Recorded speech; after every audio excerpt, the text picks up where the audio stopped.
absolutely not. Do not look into this. Are you crazy? I got the message loud and clear. This Yeshua was not for us. I grew up in a family that was, I would say, like conservadox. My mom grew up Orthodox, my dad grew up Reform, and they kind of switched places. My dad became more Orthodox, and my mom became less. We kept kosher. We did, place for milk, place for meat. It was always there, always present. We're Jewish. And I was very happy to be Jewish, and I never wanted to be anything else. I used to go to shul, and we'd sit there and we would pray along with everybody. And I'd keep up with the English because I didn't always understand the Hebrew. And a lot of the time I could feel God's presence there. I just felt like God is here. But then I would go and I would pray and I wouldn't hear back. I liked synagogue. I loved the liturgy. I loved the tradition. I liked even keeping Shabbat, which, isn't always popular. But I liked it. But there's a certain emptiness that was there. It's like, there wasn't power. We always talked about God theoretically, but not personally. And I was so hungry for that because that's what you see in the Tanakh. There came a point after my bat mitzvah where it was just so clear that I kept praying all the prayers and I wasn't hearing. And I started to ask God, why? Why is that? And that summer, a cousin of mine came to visit. She'd just become a believer in Yeshua. And then she started talking to us about, Yeshua, could he actually be the Messiah? Really? I mean, what? Jesus is Yeshua? Jesus could possibly be the Messiah? It just seemed so... What? Something went off in my brain like, well, we're waiting for the Messiah. What if he is? How can I find out if he is? I went to church with her once, just because I was curious. And it was crazy. I was surrounded by people that were running around, that were worshiping God. They had their hands up, they were jumping. There were some people my age, there were some people older, and I thought they were all insane. And I was not at all interested in what was going on. But I felt something different. And then my dad found out where we had been. All hell broke loose. My dad freaked out and nearly kicked my cousin out of the house, and she was staying with us. He did not speak to us for 2 weeks. I talked with my sister and my brother because, we had all been together. What do you think? Could he be the Messiah? And my sister was horrified. It was like I just asked the most horrible thing ever, and I could feel this wall come up like, absolutely not.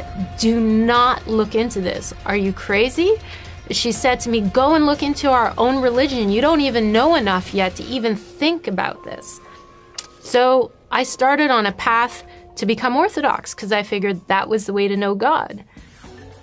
So I started to look into the prophecies. I wanted to find out, who is the Messiah? What is the Messiah supposed to do? What do people say about the Messiah? As I read, the one that stood out to me the most was a prophet like Moses, a prophet like Moshe, and that everything that he spoke, we would be responsible for doing. And I just kept thinking, who is a prophet like Moshe, who did miracles like that? Somebody on that level. And there'd never been anyone like that, really, except for Yeshua.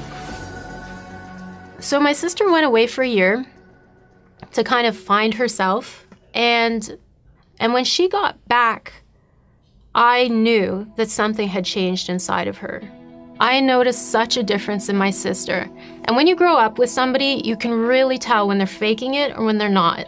And I could see that something so significant happened in her life. She had a deep anchor, and I needed it. She ended up becoming a believer in Yeshua. I wanted that dream. I wanted that vision. I wanted that lightning experience for God to prove that He's real to me. And finally, I heard a clear voice in my heart saying, "You've heard enough, you've seen enough, it's time to just believe." I couldn't deny that Yeshua was real, but I was faced with this dilemma of my dad, my friends. What's gonna happen? It was such a big struggle in my heart. You know, do you go with the truth or do you go with what's comfortable? But you know, at the end, I couldn't say no. I knew He was real.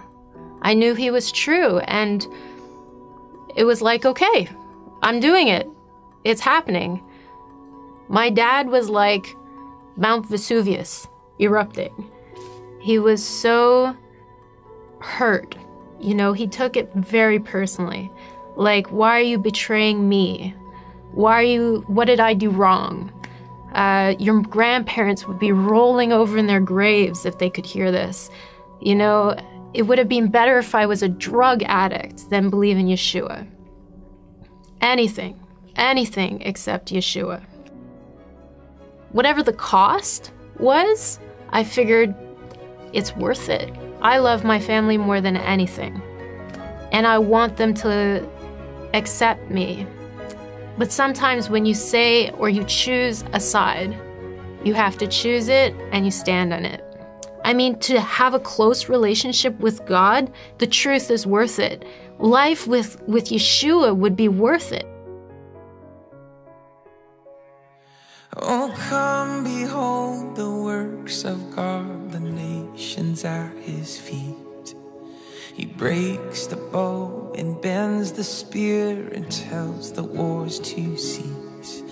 Almighty One of Israel, You are on our side. We walk by faith in God who burns the chariots with fire. Lord